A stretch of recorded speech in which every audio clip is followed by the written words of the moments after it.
भक्तों, 6 जून शुक्रवार ज्येष्ठ माह के शुक्ल पक्ष की एकादशी या कहें कि निर्जला एकादशी के दिन पूजा करना, ना करना, व्रत रखना या ना भी रखना, पर साल की सबसे बड़ी और श्रेष्ठ एकादशी के दिन यह एक चीज जरूर खा लेना तुरंत बदल जाएगा आपका भाग्य। भक्तों, ज्येष्ठ माह के शुक्ल पक्ष की आने वाली इस एकादशी के महत्व एवं महिमा की बात करें तो पद्म पुराण, विष्णु पुराण और भविष्य पुराण के अनुसार यही वह शुभ दिन है जिस दिन महर्षि वेदव्यास जी ने भीम को इस व्रत की महत्वता बताते हुए कहा था कि यदि कोई व्यक्ति साल की सभी एकादशी के व्रत को नहीं कर सकता तो वह सिर्फ इस एक एकादशी के व्रत को करके संपूर्ण एकादशी को करने के बराबर पुण्य फलों को प्राप्त कर सकता है। वैसे तो भक्तों, इस एकादशी के व्रत में पूर्ण रूप से निर्जल रहने का विधान है, यानी कि निर्जला एकादशी के व्रत के नाम से ही छात्र हो जाता है कि इस व्रत में व्रत करने वालों को जल भी ग्रहण नहीं करना चाहिए। पर जो भी लोग स्वास्थ्य कारणों की वजह से या और भी किसी वजह से इस एकादशी का व्रत नहीं रख पाते हैं तो उन्हें इस दिन यह एक चीज जरूर खा लेनी चाहिए। साथ ही जानेंगे इस एकादशी के दिन आपको भगवान को किस चीज का भोग लगाना चाहिए जिससे आजीवन आपको अपने ऊपर भगवान श्री लक्ष्मी नारायण जी की विशेष कृपा, उनका आशीर्वाद प्राप्त हो सके। भक्तों, 6 जून को पड़ने वाली साल की सबसे बड़ी एकादशी तिथि यानी कि निर्जला एकादशी बहुत ही विशेष और समस्त मनोकामनाओं को पूर्ण करने वाली एकादशी मानी जाती है, क्योंकि इस दिन व्रत और पूजा करने के साथ साथ यह एक गुप्त चीज खाने मात्र से जीवन में चल रही समस्त परेशानियों से व्यक्ति को सदा के लिए छुटकारा मिल जाता है। वहीं जो लोग इस दिन व्रत रखकर भगवान की पूजा करते हैं उन्हें भी इस खास चमत्कारी चीज का भोग भगवान को जरूर लगाना चाहिए और अगले दिन यानी कि द्वादशी तिथि को आप पारण करने के बाद प्रसाद स्वरूप इन चीजों का सेवन कर सकते हैं। भक्तों, आगे बढ़ने से पहले अगर आप भी चाहते हैं कि माता लक्ष्मी का आशीर्वाद आपके ऊपर सदैव बना रहे तो इस वीडियो को एक लाइक करके आपके अपने चैनल को सब्सक्राइब कर लें और कमेंट बॉक्स में जय लक्ष्मी माता लिखकर अपनी हाजिरी अवश्य से लगाए। भक्तों, आज मैं आपको बताने जा रहा हूं हमारे रोजमर्रा के खाने पीने की उन चीजों के बारे में जिनका शास्त्रों में खास तौर पर एकादशी के दिन सेवन निषेध बताया गया है। इतना ही नहीं, अगर आपने इन चीजों को भूल से भी छू लिया तो वो पाप मांस खाने के बराबर माना जाएगा। इसलिए अपने और अपने पूरे परिवार के उज्जवल भविष्य के लिए इस वीडियो को अंत तक जरूर देखिएगा। इसके साथ ही मैं आपको कुछ ऐसे कामों के बारे में भी बताऊंगा जिन्हें अगर आप गलती से भी निर्जला एकादशी के दिन कर लेते हैं तो भगवान श्री लक्ष्मी नारायण के क्रोध का सामना करना पड़ सकता है। अब अगर बात करें ज्येष्ठ महीने की निर्जला एकादशी की तो ये व्रत बेहद खास और फलदायक माना गया है। जो भी श्रद्धा भाव से इस दिन व्रत करता है उसकी हर मनोकामना पूरी होती है। खास तौर पर अगर आपके जीवन में पितृ दोष चल रहा हो, मंगल दोष हो या फिर काल सर्प दोष जैसी कोई बाधा हो और आप लाख कोशिशों के बावजूद भी जीवन में सफलता नहीं पा रहे हों तो इस एकादशी का व्रत करने मात्र से और सिर्फ एक विशेष चीज का सेवन करके आपके जीवन से ये सारी बाधाएं सदा के लिए समाप्त हो सकती हैं।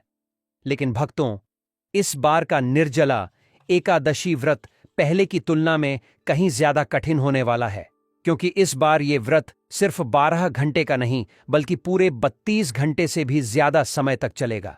जी हां, वैदिक पंचांग के अनुसार एकादशी तिथि की शुरुआत 6 जून को रात 2:15 से हो रही है और इसका समापन 7 जून की सुबह 4:47 पर होगा। अब ध्यान देने वाली बात यह है कि 7 जून की सुबह 4:47 से लेकर 11:43 तक का समय हरिवासर कहलाता है, जो द्वादशी तिथि का पहला चौथाई भाग होता है। इस दौरान व्रत का पारण करना वर्जित माना गया है। अगर आपने गलती से भी इस समय में पारण कर लिया तो आपके व्रत का कोई फल नहीं मिलेगा और समझिए कि आपने व्रत किया ही नहीं। इसलिए भक्तों, व्रत का पारण आप लोग 7 जून को सुबह 11:44 से लेकर सुबह 4:07 तक होगा, 43 मिनट के बीच में ही करें। ऐसे में अस्वस्थ लोग, छोटे बच्चे, दवाओं पर निर्भर बुजुर्ग, बच्चों को स्तनपान कराती महिलाएं एवं गर्भवती महिलाएं इस व्रत को निर्जला नहीं करें तो बेहतर होगा। ऐसे में यदि फलाहार रखने वाले लोग या सिर्फ नमक का त्याग करने वाले लोग भी इन चीजों का सेवन कर लेते हैं तो उन्हें भगवान का अद्भुत आशीर्वाद प्राप्त होकर ही रहेगा। लेकिन भक्तों, जितना जरूरी है उस गुप्त चीज को खाना उतना ही जरूरी है। इस दिन कुछ चीजों से बचना गुरुजी ने चेतावनी दी है कि इस एकादशी के दिन अगर आपने यह एक खास चीज खा ली या घर में बना ली तो पूरा परिवार संकट में आ सकता है। इसलिए जो मैं बताने जा रहा हूं उसे ध्यान से सुनना। देखिए भक्तों, वैसे तो हर माह के 2 एकादशी तिथि आती है, एक कृष्ण पक्ष की और एक शुक्ल पक्ष की, यानी कि कुल मिलाकर साल में 24 एकादशी तिथि आती है। लेकिन यदि इन सभी एकादशियों में किसी एकादशी का सबसे बड़ा महत्व है तो वह निर्जला एकादशी का ही है, क्योंकि यह एकादशी भगवान श्री हरिविष्णु जी को अत्यंत प्रिय है। ऊपर से भक्तों, कई दशकों के बाद इस एकादशी के दिन कई अत्यंत ही दुर्लभ ग्रह नक्षत्रों का विशिष्ट योग बनने जा रहा है, जिनमें त्रिपुष्कर योग, शिव योग और स्वाति नक्षत्र का निर्माण शामिल है, जिसके प्रभाव से इस एकादशी तिथि सिर्फ इस एक चीज को खा लेने से व्यक्ति का भाग्य उदय होना तय है। साथ ही साथ हम आपको पद्म, स्कंद और विष्णु धर्मोत्तर पुराण एवं श्रीमद् भागवतम के अनुसार निर्जला एकादशी तिथि पर आपको कैसा खाना घर में कभी नहीं बनाना चाहिए यह भी जानेंगे। मान्यता अनुसार जो भी व्यक्ति यह एक चीज गलती से भी एकादशी तिथि के दिन खा लेता है उसका पूरा परिवार संकटों एवं परेशानियों से घिर जाता है।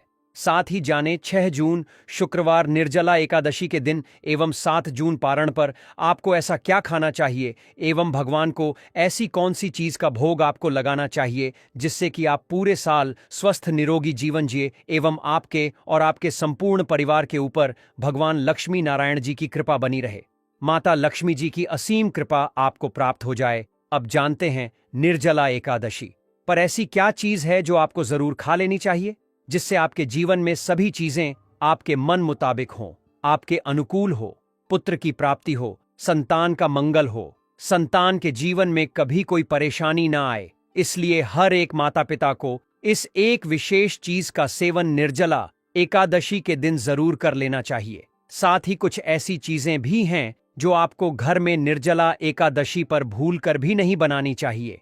आइए जानते हैं उनके बारे में। भक्तों, इस एकादशी की पूजा और प्रसाद में आप आम अवश्य लेकर आए, क्योंकि अभी आम का सीजन है और भगवान श्री लक्ष्मी नारायण जी को सीजनल फल के भोग बेहद प्रिय होते हैं और भगवान श्री हरि विष्णु जी को 5 प्रकार के फल जिसमें केला, अंगूर, आम, पपीता, नारियल अर्पित करने चाहिए। आप अपने अनुसार फल लाएं, लेकिन आम, केला, पपीता अवश्य होना चाहिए। पर यदि किसी कारणवश आप इनमें से कोई भी फल अर्पित ना कर पाएं तो मिश्री या किशमिश का भी भोग भगवान को लगा सकते हैं, क्योंकि जगत के पालनहार भगवान श्री लक्ष्मी नारायण आपके सच्चे भाव, प्रेम एवं भक्ति को देखते हैं। आप कोई भी 5 रंग के फल ले सकते हैं, पर इस बात का आप विशेष तौर पर ध्यान रखना कि भगवान श्री हरि विष्णु जी को और माता लक्ष्मी को नाशपाती हमें कभी भी नहीं चढ़ानी चाहिए। साथ ही यदि आपके घर में लड्डू गोपाल हैं और आप रोज अपने घर में बना भोजन का उन्हें भोग लगाते हैं तो इस बात का विशेष रूप से ध्यान रखें कि ना ही सिर्फ निर्जला एकादशी के दिन बल्कि किसी भी दिन लड्डू गोपाल को गाजर, लाल मसूर की दाल और प्याज, लहसुन से बनी सब्जियों का भोग नहीं लगाना चाहिए। इन सब्जियों को तामसिक भोजन में गिना जाता है, इसलिए इन्हें भोग में शामिल नहीं किया जाता है। इसके अतिरिक्त मूली और जामुन को भी कुछ जगहों पर लड्डू गोपाल को भोग में नहीं चढ़ाया जाता है, इससे धन का नाश होता है। शास्त्रों के अनुसार जो व्यक्ति किसी भी शुभ दिन खास करके निर्जला एकादशी पर भगवान को अर्पित किया गया पंचामृत का सेवन करता है उसके जीवन में कभी धन की कमी नहीं होती। साथ ही ऐसे लोग जीवन में कभी भी आकस्मिक दुर्घटना के शिकार नहीं होते, क्योंकि भक्तों भगवान के पंचामृत में अत्यंत शक्ति विद्यमान होती है, जिसके सेवन मात्र से ही व्यक्ति के कोटि जन्मों के पाप कर्म तत्काल समाप्त हो जाते हैं। इसलिए भक्तों, इस एकादशी पर आप भगवान को पंचामृत अवश्य अर्पित करें। साथ ही भक्तों, इस एकादशी पर श्री हरि विष्णु जी को गन्ना अवश्य अर्पित करें। बहुत ही शुभ और मंगलकारी माना जाता है। पर यदि आपको इस समय गन्ना ना मिले तो आप गुड़ और चने की दाल का भोग भी भगवान श्री हरि विष्णु को अर्पित कर सकते हैं। साथ ही साथ यदि गन्ना अथवा गुड़ इस दिन अगर आप खा लेते हैं तो आपके जीवन में कभी भी धन की कमी हो ही नहीं सकती। निर्जला एकादशी के दिन पर माता लक्ष्मी को 5 रंग की मिठाइयां अवश्य अर्पित करें। साथ ही इस दिन माता लक्ष्मी को मखाने जरूर चढ़ाने चाहिए। जिस तरह मां लक्ष्मी की उत्पत्ति समुद्र से हुई थी, उसी तरह मखाने की उत्पत्ति भी जल से हुई थी। मखाने भी कमल के पौधे से मिलते हैं। धर्मशास्त्रों के अनुसार कमल के फूल और मखाने को बहुत ही शुभ माना जाता है। खासतौर पर मखाने की खीर बनाकर श्री लक्ष्मी नारायण को अर्पित करने से घर में धन धान्य के भंडार भरे रहते हैं। धर्मशास्त्रों के अनुसार एकादशी की पूजा में सुबह भगवान गणेश को जो भी व्यक्ति दूवा घास अर्पित करता है तो उसे कोई भी गरीब नहीं बना सकता। ऐसा व्यक्ति स्वयं ही धनी हो जाता है। इस दिन प्रसाद के रूप में दूर्वा घास अवश्य लाना चाहिए और पूरे परिवार को खिलाएं। भगवान गणेश की कृपा हमेशा आपके परिवार पर बनी रहेगी। जो व्यक्ति ज्येष्ठ माह के इस एकादशी के दिन माता लक्ष्मी को केसर युक्त साबूदाने की खीर अर्पित करता है तो उसकी कुंडली के सभी ग्रह नक्षत्र उसके अनुकूल हो जाते हैं। उस व्यक्ति की लॉटरी लग जाती है। उसे धनी होने से कोई भी नहीं रोक सकता। माता रानी को अर्पित करके प्रसाद स्वरूप में पूरे परिवार को यह जरूर खिलाएं। इससे बंद किस्मत के ताले भी खुल जाते। धन, संपन्नता, ऐश्वर्य उसके जीवन में हमेशा वास करती है। इस दिन खीर अर्पित करने से माता लक्ष्मी सच्चे हृदय से आपको आशीर्वाद देती है। माता बड़ी प्रसन्न हो जाती है। भक्तों, अब हम जानते हैं निर्जला एकादशी पर वह ऐसी कौन सी चीज है जो घर में कभी नहीं बनानी चाहिए, नहीं तो पूरा घर बर्बाद हो जाएगा। किसी भी व्यक्ति को ऐसा खाना नहीं खाना चाहिए। ऐसा खाना घर में बनने पर माता लक्ष्मी फौरन घर छोड़कर चली जाती है। साथ ही भगवान श्री हरिविष्णु जी भी नाराज हो जाते हैं। आइए जानते हैं कि हमें धर्मशास्त्र के अनुसार निर्जला एकादशी पर क्या नहीं खाना चाहिए। तो भक्तों, लहसुन प्याज से निर्मित भोजन हमें किसी भी कीमत पर निर्जला एकादशी के दिन तो नहीं ही खाना चाहिए, क्योंकि इस दिन भगवान श्री हरिविष्णु और माता लक्ष्मी की पूजा का विधान है। और इस बार की एकादशी के दिन इस बार कुल 72 तरीके के शुभ मांगलिक योग बन रहे हैं। इसलिए भक्तों, इस दिन जो भी व्यक्ति लहसुन प्याज का खाना खाता है उसे अपने जीवन में भगवान श्री हरिविष्णु जी के प्रकोप का सामना करना पड़ सकता है, क्योंकि लहसुन प्याज की उत्पत्ति राहु और केतु के रक्त और हड्डी से हुई थी। इसलिए शास्त्रों में एकादशी जैसी पुण्यदायी तिथि पर इनका खाना निषेध माना जाता है। एकादशी के दिन इनका सेवन करने से घर में राहु केतु का वास हो जाएगा, तो वहां पर माता लक्ष्मी और भगवान श्री हरिविष्णु की कृपा कभी नहीं बरसेगी। साथ ही साथ निर्जला एकादशी के दिन आप श्री लक्ष्मी नारायण जी को माखन मिश्री का भोग जरूर अर्पित करें। इससे आपके भाग्य के दरवाजे खुलेंगे और जीवन में चल रही सभी प्रकार की परेशानियों से आपको निश्चित रूप से सदा के लिए छुटकारा मिल जाएगा। साथ ही यह बात आपको हमेशा ध्यान में रखनी चाहिए कि आम दिनों में भी आपको भगवान को भोग प्रसाद लगाएं, लेकिन नाशपाती और लहसुन प्याज से निर्मित किसी भी चीज का भोग आप भगवान को न लगाएं। छोटे छोटे बच्चे यह गलतियां अक्सर कर देते हैं। अक्सर बाजार से डिब्बा बंद खाना खा लेते हैं या चिप्स, कुरकुरे आदि खा लेते हैं जिसमें लहसुन प्याज होता है। इसलिए कम से कम ज्येष्ठ मास की इस एकादशी के दिन इन चीजों से दूर रहे, क्योंकि भक्तों, जरा आप ही सोचिए, आप खास तौर पर एकादशी पर राहु केतु को अपने घर में बुलाएंगे या फिर श्री हरि विष्णु और माता लक्ष्मी को, इसलिए अपने घर का सत्यानाश जानबूझकर ना करें। भक्तों, शास्त्रों के अनुसार माना जाता है कि भगवान श्री हरि विष्णु जी की कृपा प्राप्त करने के लिए, उनका विशेष आशीर्वाद प्राप्त करने के लिए पीली चीज घर में इस दिन अवश्य बनाना चाहिए, जैसे कड़ी पकौड़ा, पीला हलवा, पीली खीर आदि अवश्य बनानी चाहिए, क्योंकि इस दिन पीला रंग स्वर्ण माना गया है तथा सोने चांदी के समान माना गया है। भगवान श्री हरि विष्णु जी को पीला रंग अति प्रिय है। वह खुद भी पीले रंग के वस्त्र धारण करते हैं, जिसे हम पीतांबरी कहते हैं। इसलिए आप खुद भी इस दिन पीले वस्त्र धारण करें। श्री हरि विष्णु जी को सुंदर नए पीले वस्त्र पहनाएं। इससे आपको भगवान श्री हरि विष्णु जी का विशेष आशीर्वाद प्राप्त होगा।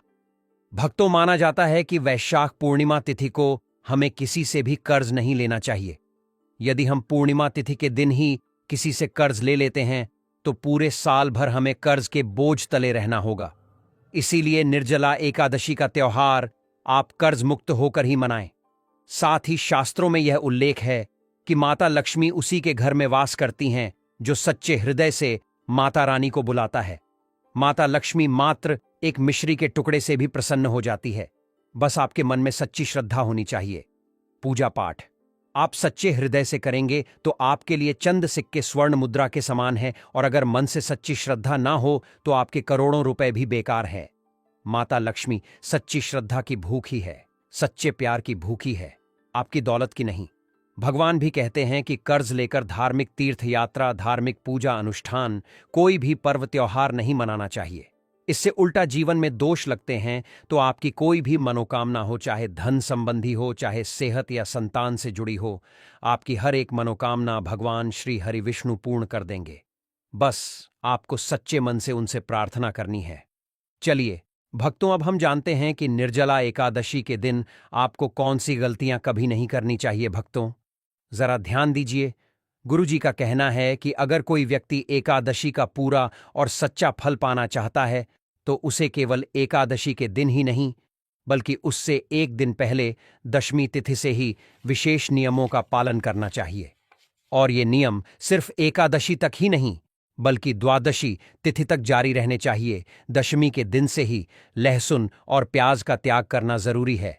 साथ ही ब्रह्मचर्य का पालन भी अनिवार्य माना गया है, और व्रत समाप्त होने के बाद भी, यानी द्वादशी के दिन भी, लहसुन और प्याज से पूरी तरह दूर रहना चाहिए।